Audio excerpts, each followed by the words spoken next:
The season of Advent is a combination of remembrance and anticipation. The first 2 Sundays invite us to look forward, to hope for the second coming of Christ. It's a reminder that Christ will come again. Whereas the next 2 Sundays, the third and fourth Sunday, help us to look backwards, to get back to the first coming of Christ, the days when He was born, the day when salvation touched this earth.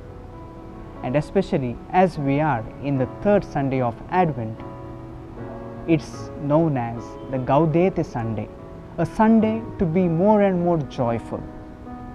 A sad Christian is contradiction in terms, and happy Christian is a repetition of terms, because by the very nature, Christian means a joyful person, always filled with joy, because the joy of Christ is still living in us.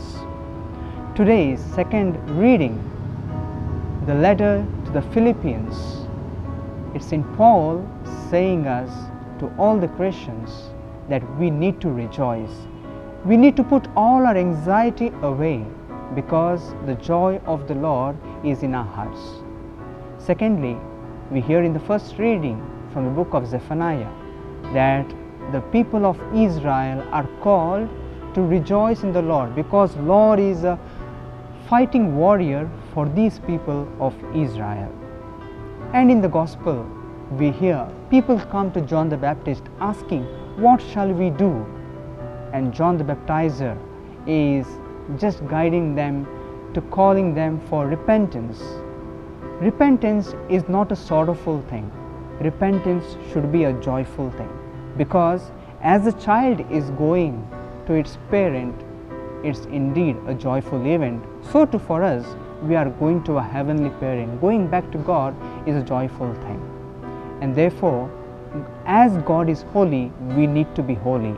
God is not a serious God, but our God is a joyful God. Because our God is joyful, we need to rejoice. And that's why we sing, "Rejoice in the Lord always," and I again say, rejoice. As Christians, it's our duty to be joyful, because we could be the Bible which other people would read. The moment we are joyful, indeed, the joy of Christ is reflected in and through our lives. May God help us in this regard as we journey in our Advent season.